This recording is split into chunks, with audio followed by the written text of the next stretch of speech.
bright red instantly. Oh, let's go. You're gonna miss it. You're gonna miss like at least 2 rounds.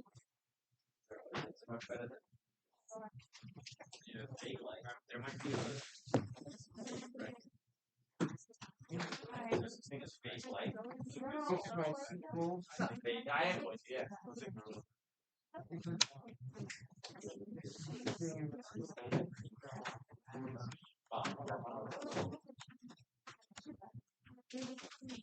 The bell ring? I feel like I didn't hear the bell ring. Should have rang, but I didn't feel like I did. Bro, it's a short one after a thing or something.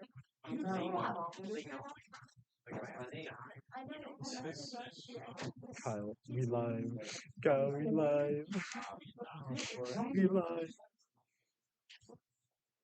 Shoot me an email and say that. Need a freaking. Oh, yeah, she said we can mix it up.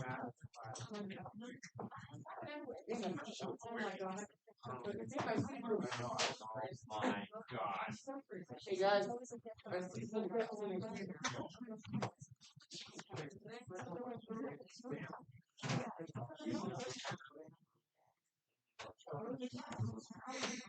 We do be live.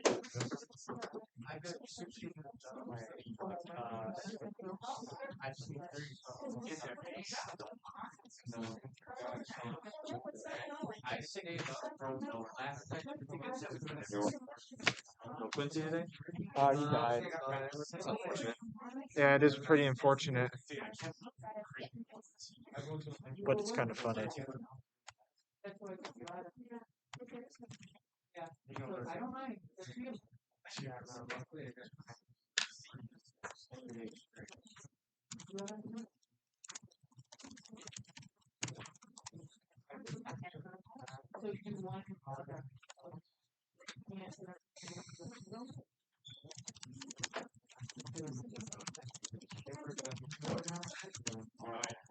Come in like I'm thinking pre-work. I'm missing a difference. Better. Yes.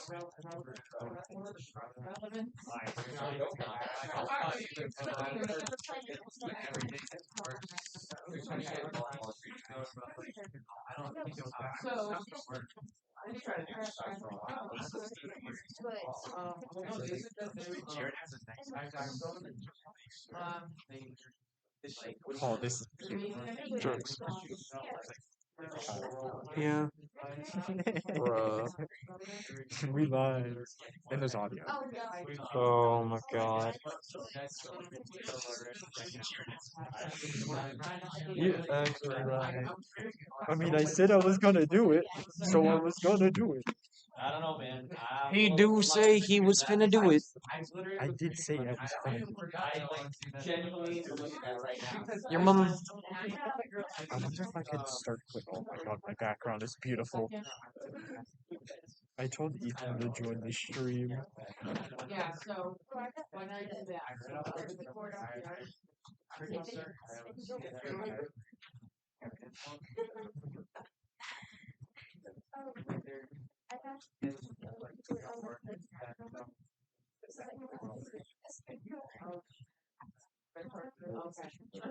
No one. I've heard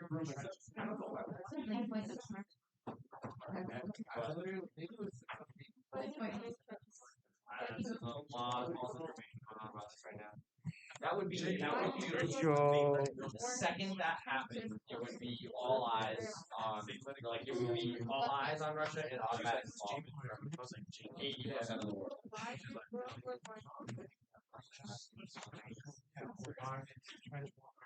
Yeah, China's one of the only major nations that hasn't been placing sanctions on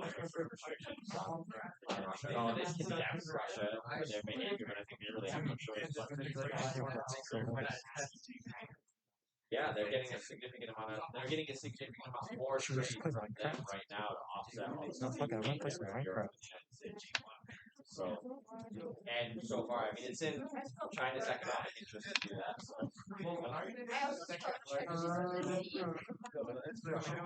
Yes.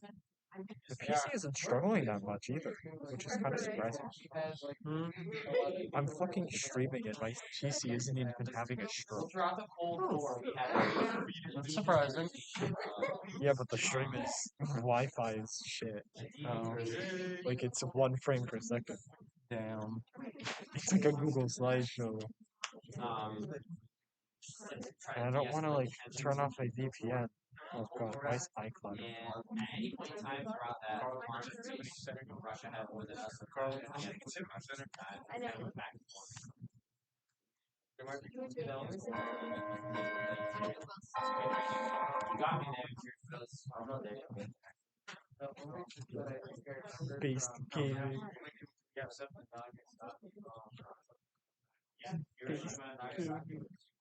Two locations where we keep themselves out of harm's way. And trench warfare dominated World War I.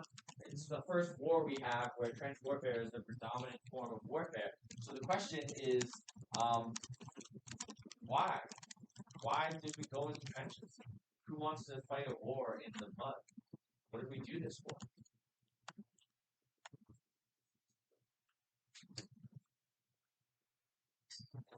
I wish I had like a little thing on me that would make cricket noises. Press a button.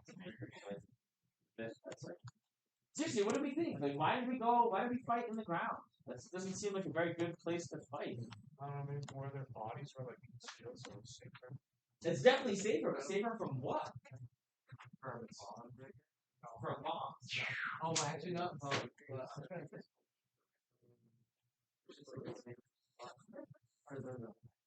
So let's think about bombs, right? So bombs back then, we're really talking about artillery, where basically we have these like massive cannons. They're not really cannons, but we'll call them cannons. Where you would load an artillery shell in, and like about 75% of the shell would be gunpowder, and then the remaining part on the top would be the actual like because it's going to do the damage basically. And they would launch these up away where the artillery can't reach. Yeah. Machine gun is pretty much the predominant reason that we end up in the trenches. Machine guns are used in World War I on a scale like we've never seen before. We get the Industrial Revolution, which changed the way we lived our life, right? The Industrial Revolution changed our economies, and it changed our social structures, and it changed our villages into cities, and it totally changed the way we live our lives, but it also changed the way we develop technology. Our ability to use technology and sort of advanced technologies, machines, our ability to build things and perfect things, our ability to mass produce things skyrocketed. We were looking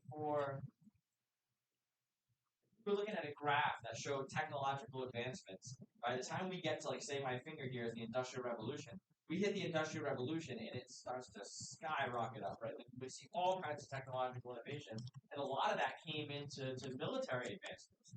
Think about any new piece of technology. You guys remember that drone video that came out with like the flamethrower attached to it? And it was like, for the past 5 years, this has only been able to be used in the military. But call now and you'll get 7 for free. Like, sorry, what? So that's what happens, right? Technology, when it first comes out, it's always militarized, right? The military always wants to use it first. It can be something that's like amazing for us, right? We could like download information into our brains and never have to go to school again. But the military would get it first, and they would make all kinds of like crazy super soldiers with it, and then all of a sudden they would like take over the world, and then the civilians would get it after that, right? So even with the Industrial Revolution way back then, the military was like, how do we capitalize on this? Part of it was mass production of guns and bullets. How do we make guns more efficient? How do we make them more accurate? How do we make them so they can hold more rounds? How do we make them shoot faster? How do we do all these things? So we start to see these big machine guns. And I don't mean like a submachine gun that you see like our military use right now and they run around with it and stuff like that. That's not it. These are like big old school style machine guns. This is like if you played super old school Call of Duties that took place during like World War I and World War II, and you would like run up on an enemy bunker, and they would have like a bunch of sandbags that like popped up, and it would be like the huge machine gun that like shakes the remote when you shoot it, and it's like way deeper than any of the other guns that you shoot, and you just annihilate everybody with it. Those are the types of machine guns. You know what I'm talking about. That was always the best part of those games, and you finally got into one of those. Just and they usually had unlimited ammo too, which is awesome. So it's even better. Yeah. So that's what it is. Like that's the type of machine guns I'm talking about. So imagine this, right? Old school military style. I got a couple thousand soldiers on this side, a couple thousand soldiers on that side. We march towards each other in these nice, neat lines, right? We fire around. We're shooting like these stupid muskets that shoot one at a time. We have to reload. It takes us like 35 seconds to a minute to reload. And then we continue advancing on each other until we kill enough on one side. That side gives up, starts to retreat, run away. And the other side's like, yeah, we win. And we take over that territory. That's how we would typically fight. Except now things are different, right? Germany's trying to march in on France. France is meeting Germany's army inside France. And as they get close to each other, they start unloading on each other with machine guns. 400 to 500 rounds a minute, several of them. You can't be above the ground. That is why we go into trenches. It's ridiculous. That's just ultimate death. You can have 10,000 soldiers lined up in a row, and two guys with machine guns could literally mow them down. Right? It's insanity. They've never seen this before. They've never thought to have to fight wars like this before. So all of the typical military strategies, they wouldn't work. So they had to dig into the ground. And once they're in the ground, now they're down. They look at their generals and they go, what do we do now? And the general's like, I have no idea. Because the second I stick my head up out of this ground, I'm getting shot at. The second I try to run across to take territory, I'm getting shot at. And they couldn't do anything. Trench warfare was terrible. This war was supposed to be over. 2 months. Supposed to be done by Christmas. Germany thought for sure, I'm going to invade France, take them out super quick, head back over to Russia, take them out, and then boom, the war's over. Except when they met France out on the Western Front. Machine guns, advancements in rifles, immediately put them in the ground. Now when they're in the ground, there's nothing they can do. In order for Germany to win the war, they have to advance into France and take over France. In order for France to win the war, they need to push the Germans outside of their country. When both sides are in the ground and neither can move without getting killed, they're not doing anything. Germans aren't getting pushed back, and the Germans aren't pushing forward either. It's a stalemate. They're just locked in. Nothing that they're doing, nothing that can happen. So before we go to lunch, let's watch a quick video on trench warfare. It's fun. Oh. Nope, nope. Stop it. Pause, wrong video. That. Alright, that's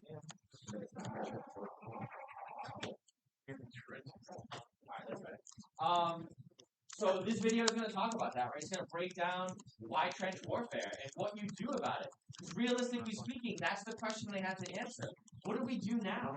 We're in the ground.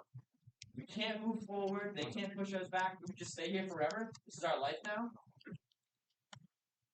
That's my theory, by the way. You've heard of flat Earth theory? This is trench theory.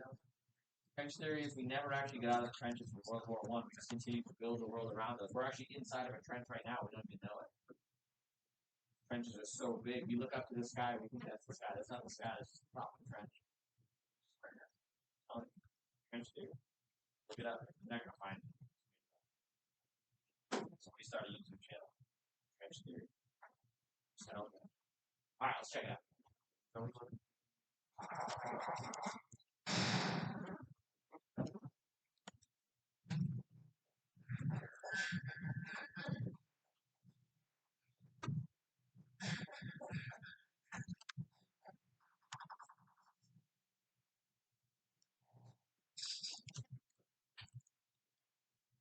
So when you think about the First World War, you just think about trenches, you think about trench warfare, trench bombing, trenches. Why were trenches such a big part of the war? Archaeologists, all made from the one show, celebrity hairdresser, obsessed by World War One. So the Western Front stretches from the English Channel right against the Alps over 400 miles. Alright, let's see. Yeah, let's look at that. So the Western Front is one of our vocab words, first of all, and we're going to use it a lot when we talk about this unit, so we may as well know what that means. The Western Front is where the German army met France's army. So the Schlieffen Plan, also a vocab word, by the way, maybe a couple of them today for our vocab quiz on Friday. The Schlieffen Plan, or the Schlieffen Plan, depending on how German you want to be, this was Germany's plan to win World War I. And the plan, they had France on one side that wanted to kill them. They had Russia on the other side that wants to kill them, and Germany sandwiched in the middle. Germany's plan was to rush over to France as quick as possible, send a huge force. Germany's got like 3-4 million soldiers. They're like, we're gonna totally ambush France. We're gonna dominate them, take them over because they're the French. And then we're gonna come back to Russia. We'll double back and we'll stop Russia's advance. And the thought process was Russia's so big, it's gonna take them a long time to get their stuff together and mobilize any forces to march on Germany. So they got time on the Russian side, and that was their plan. Except when they got to Russia, France rather, that plan clearly wasn't going to work because they immediately had to dig trenches, and then they were locked in, and they were stuck. The only way they could go was back, but they don't want to go back because the whole point is to go into France. France can't go back because if they go back, Germany will continue to go in. So they got stuck in a stalemate, right? It was like a wash. They couldn't do anything. They were both just stuck. And that ruined Germany's plan entirely. The Western Front is where they got stuck. It's where these two militaries met.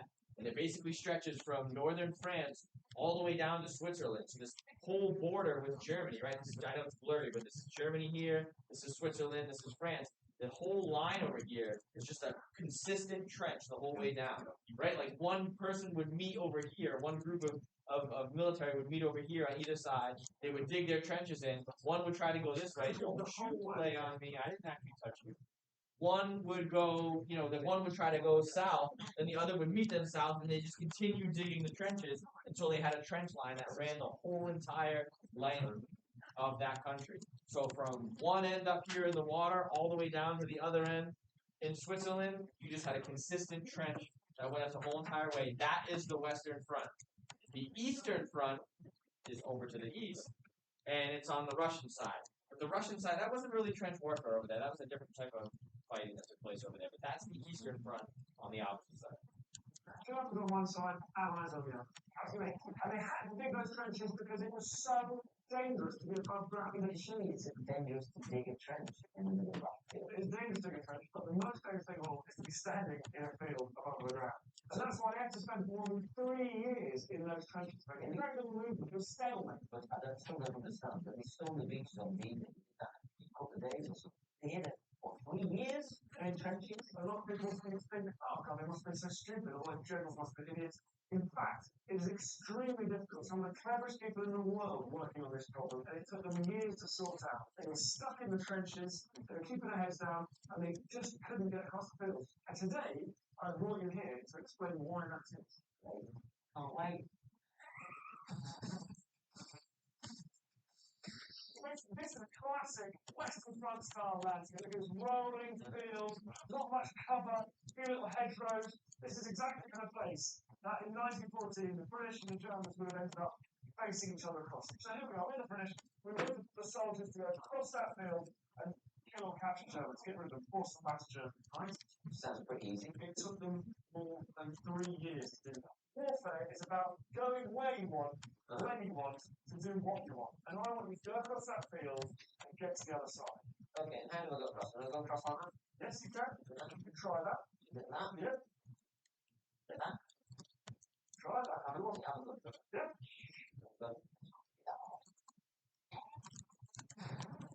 In July 1914, there'll be someone out to stop it.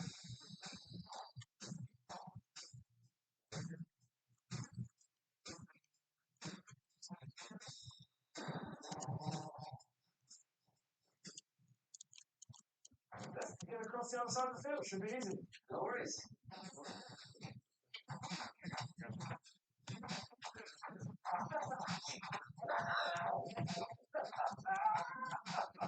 That was great. Horrible. Well, but that accurately shows, I'm afraid, what happened in 1914. Every single German soldier's got a rifle. You can kill a man at 400 or 500 meters, no problem. You can shoot 10 times a minute. Above all, there are lots and lots of Germans. Millions of them in the German army. So these hedgerows would have been crawling with German soldiers. So it's not as easy crossing that field as you might think.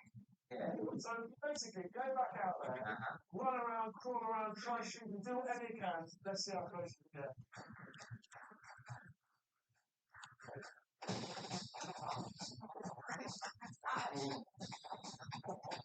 I don't know why you want to do this. The arms are the worst bit.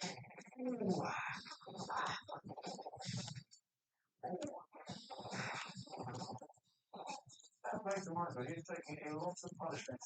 Because if this was World War I, he'd been cut to pieces by now. This area in front of him, as Michael was experiencing, would have been a killing zone. I mean, this is utterly pointless, isn't it? I don't even know what I'm shooting at. I mean, I'm just making myself look more visible. He's standing out there in the open with a fired rifle. The fact is, he's still a sitting duck. As well as the rifle bullets, there was an absolute hail of machine gun bullets. And then, on top of all that, there would have been artillery. How's that now? Looking interjected. It's pointless, this.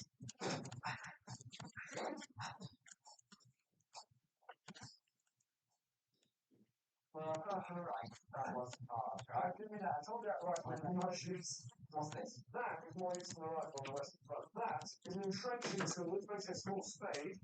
Because as you see, you don't want to use in the open. So you've got to get underground, wait for nightfall, and that is why trench warfare begins. So go to the door, go this. You've got to get underground, you've got to dig yourself a hole. And you know, the good thing is, Michael, earlier when you were getting killed, I got JC doing things, and said, no, come on, this way.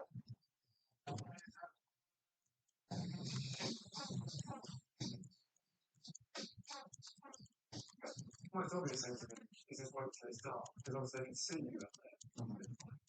So do you want another go now? Yeah, well, what do you think? Take the battle for the enemy, my friend. No, it's been months in the church. That's all I'm saying. Alright, we'll wait here. Oh, no.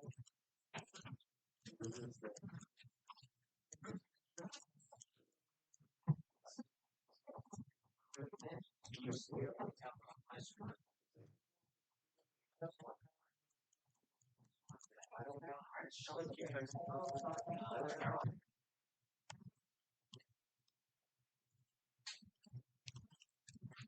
Oh, this thing is hot. Shit. Yes.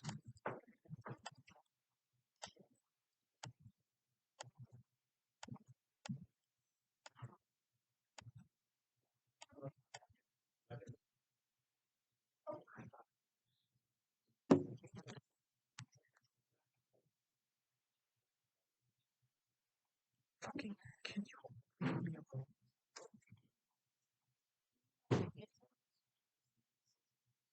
I have my shirt.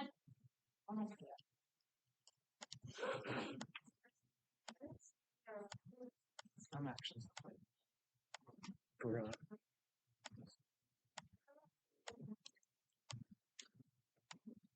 Kyle, do you hear that fan noise? Do you hear the fan? Yeah. That's my laptop.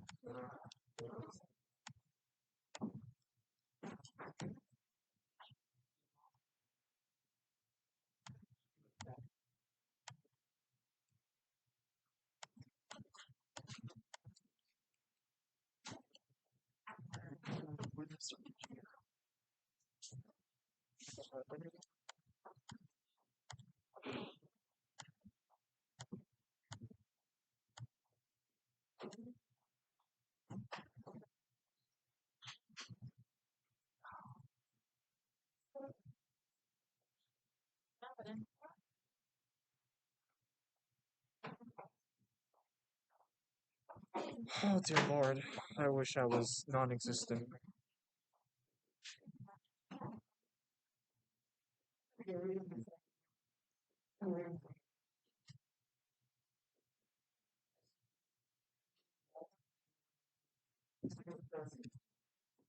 Alright, let's see what happens when they try to attack it.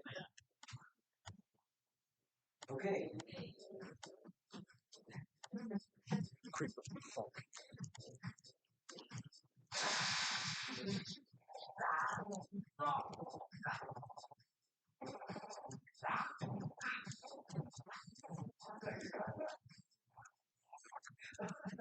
Fucking Jesus. Yes. It's so amazing that both sides realise you can illuminate the battlefield quite well using those flares, so they can make it almost bright as day. So attacking 9 is also a big challenge. I mean, I'm one man. Why don't you take 10 down? Send that across there. Surely, I mean, it's a bit hard, but it's a great thing. they tried that. Unfortunately, the methods of killing by World War One were so effective that you could almost have people bumper to bumper. You pretty much guaranteed to kill them all. Well, how else then? I mean, presumably you could dig tunnels, could you? They put thousands of guys digging tunnels from both sides. Unfortunately, the Japanese realised that you'd have these tunnels meeting each other, battles going on the ground, people trying to block each other's tunnels. It's completely nightmare. But yeah, they absolutely did try that. Presumably they have planes they could drop off. Why don't you just fly in a lot of planes? They're always going to trenches. Planes have only been flying for a few years, just over a decade. They didn't have the capability of dropping bombs accurately. Now, I appreciate these trenches were quite wide, but why don't we just go grab them and then on the back? The big problem with the Western Front is it's a continuous belt of trenches like this for over 400 miles. In the channels at one end, you can't send anyone swimming around the edge, and the other end, neutral Switzerland, very mountainous country, and it's neutral, so you can't invade Switzerland. So you've got no choice. You're pending on the Western Front. You've got to go through the Germans. So, if we're 1914 now, the best place for us is just to sit tight. At least 2 years. Got a cup of tea. Just, we got Earl Grey. Let's have Earl Grey in 1914. It's a cup of hot. All right, guys. Oh wow, you guys made it. I was a little nervous for a while. I'm sorry.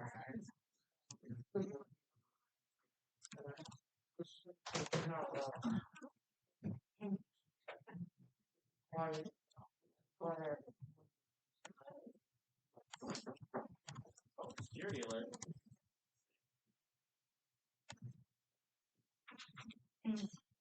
All right. So we looked at the causes of World War One. Now we're going to take a look at some of the technology from World War One, some of the things that made trench warfare so deadly, some of the things that made this war one of the deadliest wars we've ever fought in our entire history. So we'll start here, which is basically just a recap of what we talked about in the beginning of class. So the whole idea of why we ended up in the trenches to begin with, the whole concept of machine guns and rifles.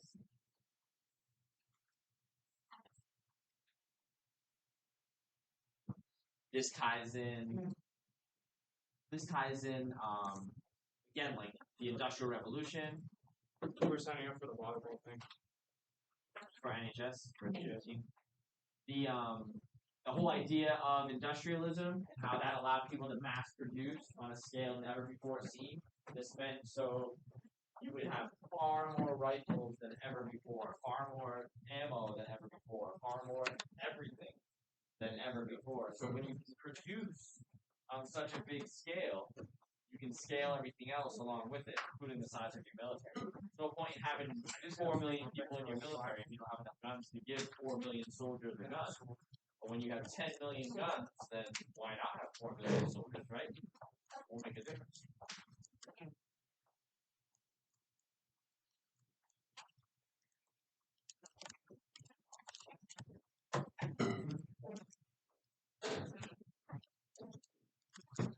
So we talked about machine guns, but the rifles were advanced as well, so they're far more accurate. Because they were produced by machines, they were way more consistent than before. So not only did you make more of them, but you made much better ones. More accurate, especially at longer ranges. It wouldn't be uncommon to shoot at 1,000 feet or 1,500 feet and be able to shoot accurately. Hold more rounds per magazine, 10 to 15 rounds a minute being fired, as opposed to 2, maybe 3. Really good. Machine guns themselves, depending on the type of machine gun that it was, depending on the country that was using it, were anywhere between 400 and 600 rounds per minute, which is pretty intense. That's a round a second, or I'm sorry, 10 rounds a second, 10 rounds a second? 10 and 60, 610, so 10 rounds per second.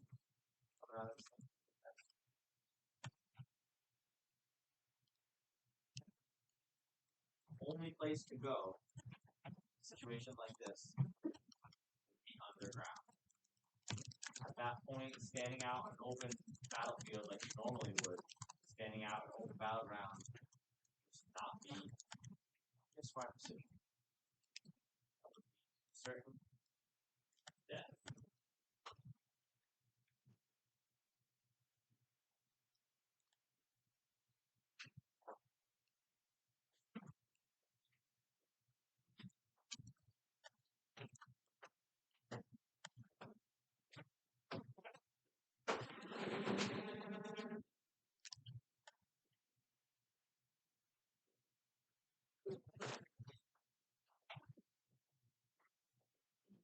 I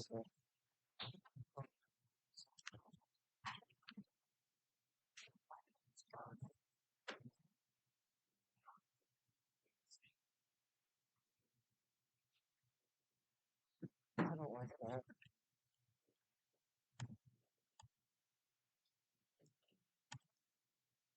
I don't feel safe.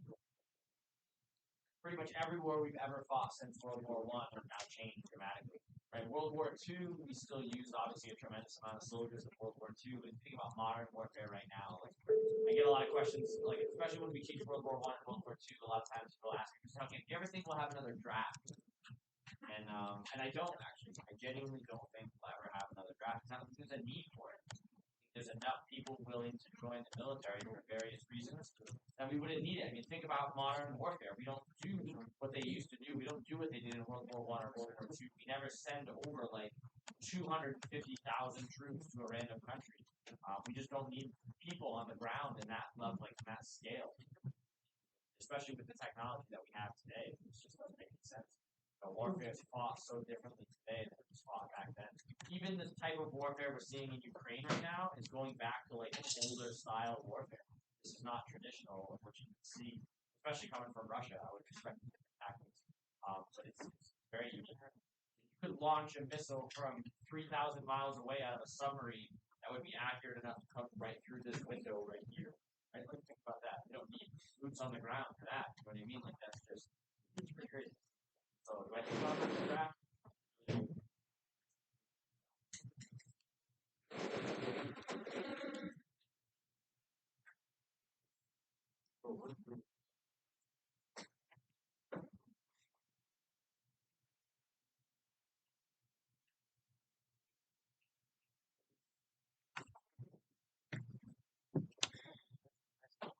So we said this already, but the issue with the trenches is that you can't do anything. Once you're in a trench, there's nowhere to go.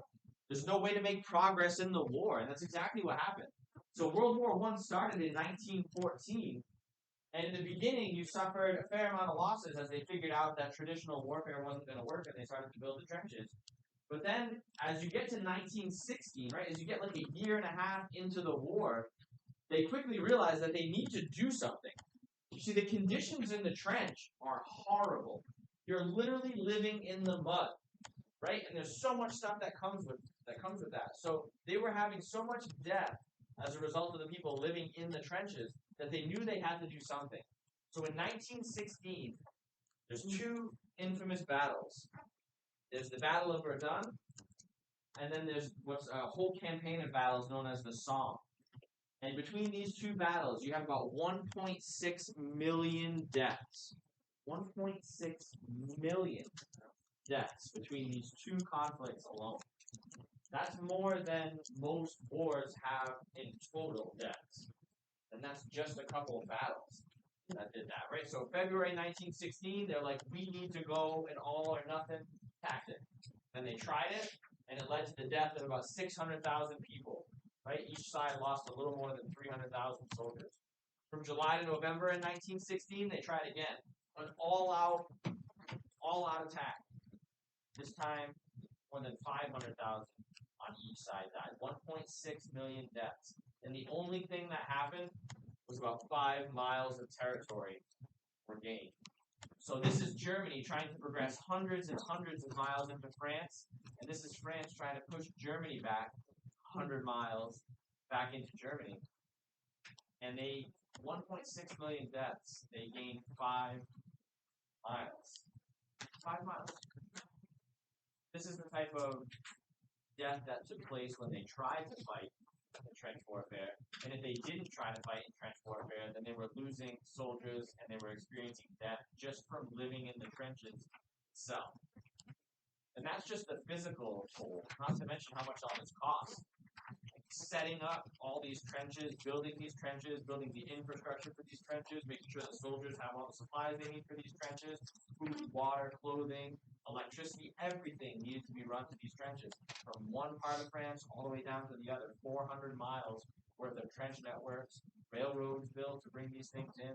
The economic cost was astounding. And they were just paying all this money to sit in a trench, right? Like they weren't even paying. Could you go back to the first slide for one moment?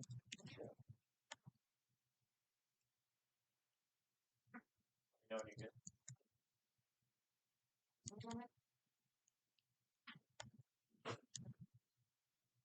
Okay, I'm good. Here's a photo of like an early trench. This would be one of the more permanent trenches that you live in, so to say. But this would certainly be one of the ones that was built quickly. And you can see it's just mud on both sides, right? It's not even tall enough for you to stand up straight in. Sort of hunched over, running through this, hoping nothing terrible happens along the way. God forbid it rains. Here's an aerial shot of the trench networks. This is actually what planes were used for predominantly in World War I. World War I, planes were used to take photos. They were for reconnaissance. The planes were too new of a technology. They didn't do much back then. They couldn't hold bombs. They couldn't support the weight. Even if they could, they wouldn't be able to drop them accurately. They couldn't really use planes for much else other than to take photos of behind enemy lines. And that's exactly what we're looking at right now. So on the right side, we have the German trench network. On the left side, we have a British trench network, and this photo was taken to try to capture what's going on the German side. There's no man's land in between. You don't want to be anywhere over there. But within your network, and you have several things going on here. You have your front line trench that lines the front.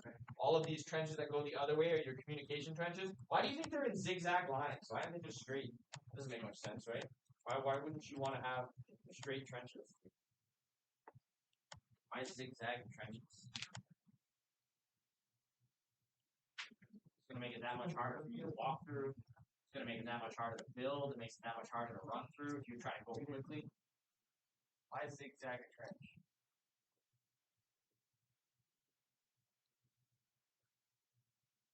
Was it? Right. I don't know if it would confuse. I mean, the enemy's not going to be in your trench. The reason they do that is to protect the people in the trench themselves, especially from explosions or shrapnel. Basically, it gives them cover, gives them a wall to hide behind, so that way the shrapnel or the explosion can't travel through the whole entire trench, take out everything in a straight line. Especially your communication trenches, those usually tend to zigzag the most, especially these castle-shaped things. This little animated view of the trench networks. This is what they would look like. No man's land in the middle. You can see it's just sort of an absolute wreck, like it would be. Your frontline trench where all the action takes place. Communication trench, so you can send people back and forth, send supplies back and forth. That's where your support trench would be. Support trench would be set up to offer supporting fire. Be set up to offer support for the front line. This is where you would get the goods from to be able to send back and forth from the front line. Then you have your reserve trench behind that where people would stay to wait to be called on. And you have even further back the rest of your infrastructure, all the stores of food and clothing and resources and hospitals or medical bays, I guess. Not really call a hospital, but everything else is set up sort of behind that. It shows you the size, which is not very big at all for that matter, right? 2 to 3 feet. That's smaller than an average hallway inside of a house. That's how wide your trenches were. It's really expensive to build them much bigger. They would use wood to support the walls. That way, if it rained really hard, it wouldn't just collapse your entire trench. So it was super tight in there. There was not a lot of room in these trenches where you were living for the next couple of years. This is pretty sweet technology here. People always ask, well, how can you shoot over the trench if every time you stick your head out, you would get shot? This is how they do it. So this guy's got his gun up on the top over here. He's got a string running down that's attached to his trigger. And he's got like a little homemade periscope. Like he looks through a mirror, the light gets reflected there, comes up, gets reflected off of this one, which gets reflected off of that, sends it back so he can actually see. Right? So the light hits this, comes here, down, into his vision. Can't really specify.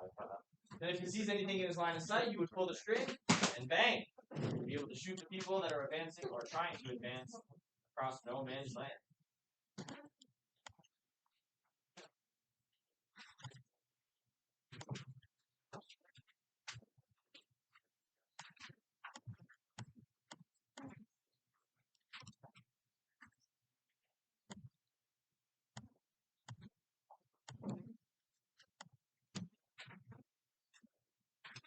So this sort of breaks down what a year looks like when you're in the trenches.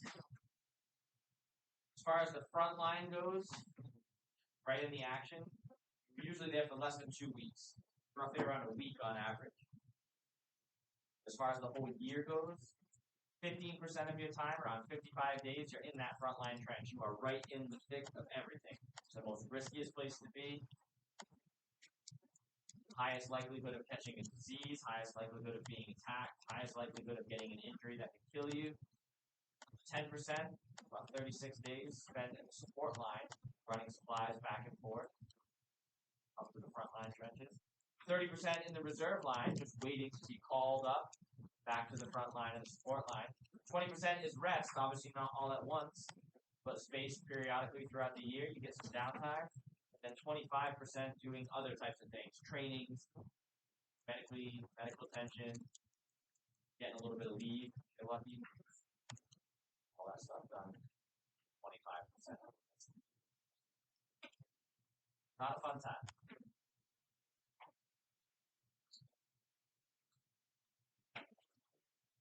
Not a fun time at all.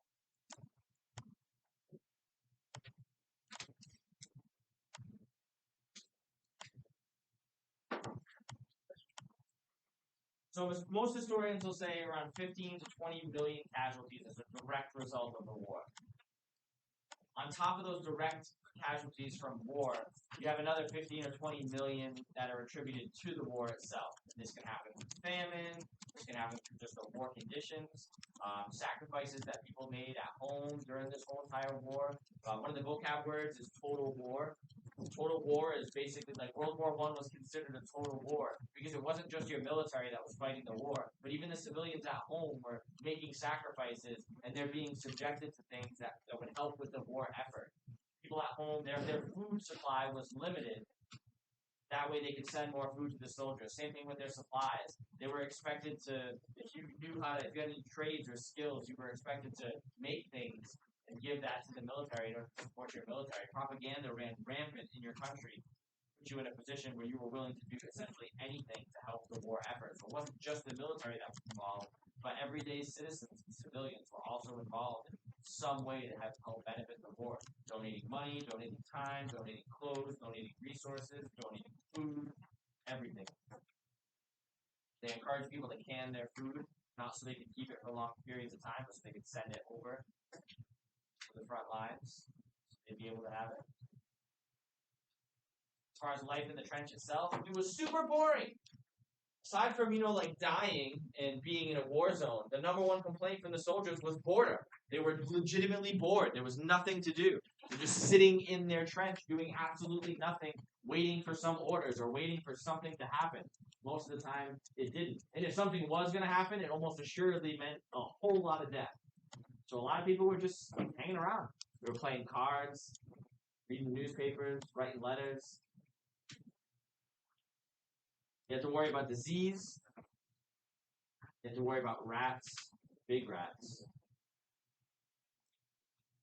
If you got any cuts or had any open wounds, because of the conditions, because of the mud, because of the dirt, a lot of times you have to get that limb cut off so that way an infection wouldn't spread from your arm to, say, a more serious organ in your body. It's cold, it's winter, it's raining, it's snowing. You're outside the hole. You're living in a hole in the ground. Like, I don't even really know what else to say. You're living in a hole in the ground. That enough. Like, that in itself, rather, is enough. This is an example of no man's land. This used to be a nice, green, lush forest. It is now absolute destruction.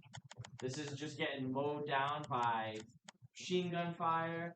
This is getting bombarded by all kinds of explosions, artillery fire, just constantly being shelled. It's enough to literally wipe out an entire forest. And this would be consistent along that entire 400 mile stretch of the Western Front. Everything in between the trenches would essentially look like this, destroy that entire part of France. Total and utter destruction. And that's definitely a place you don't want to be.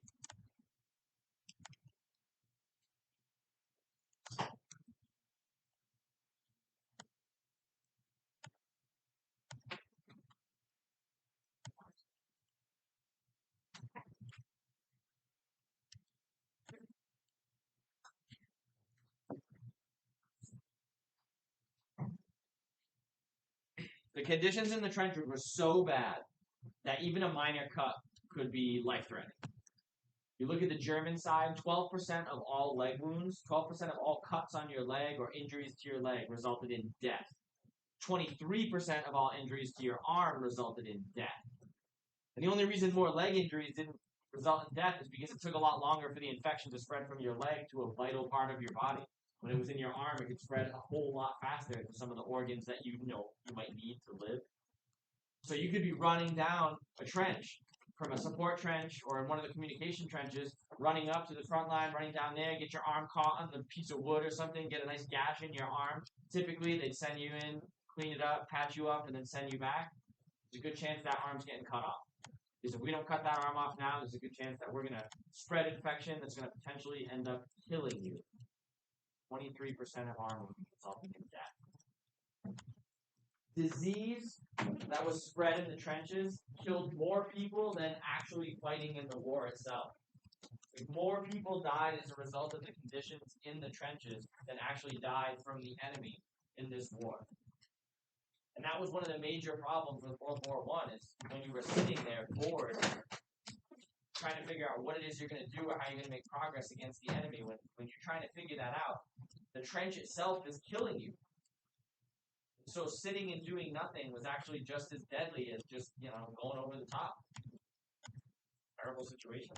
Disease ran and spread like crazy. Cholera, typhus, dysentery. Bathrooms were not legitimate bathrooms. Catch my drift there. Parasites living in the water. So puddles in the mud would sit and stand in there.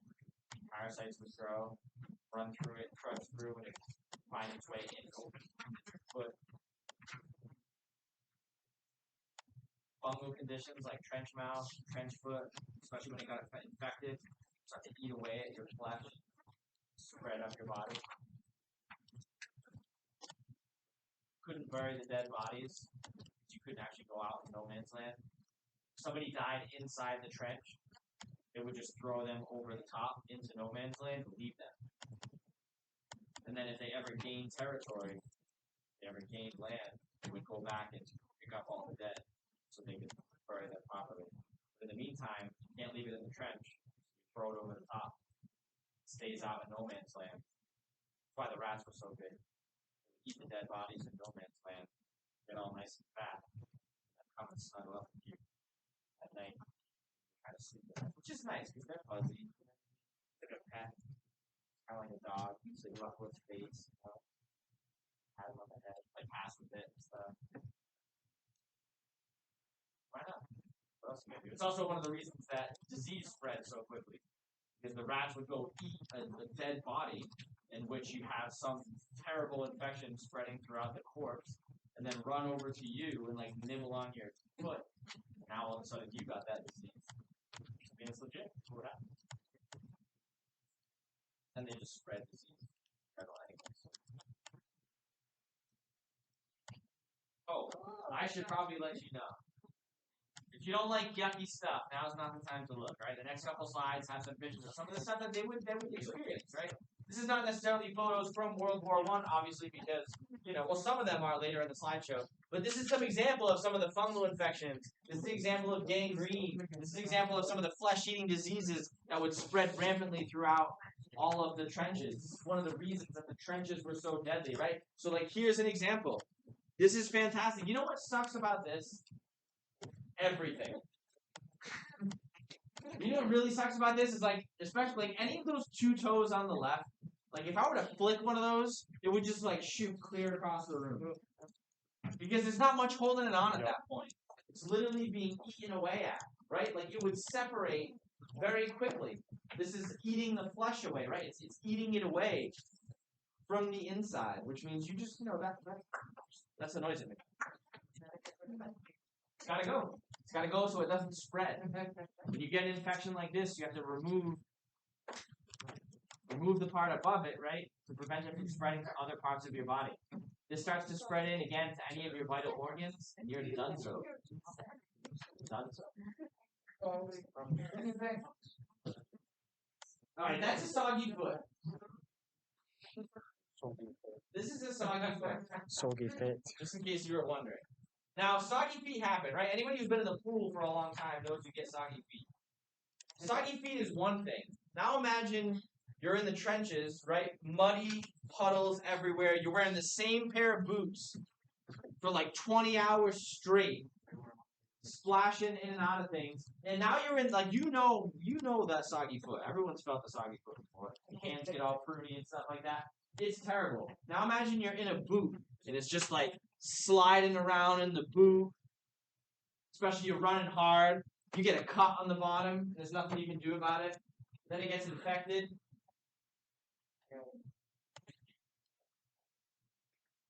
Anybody who didn't hate feet before now hates feet. And this is tough too, right? Because what are you supposed to do? You're going to go up to your commanding officer and be like, look, man, my foot really hurts. You got to take me out, coach. You're going to be like, I don't think so. Put an extra sock on and get back out there. So you're right back out wearing those same soggy boots. Yet again.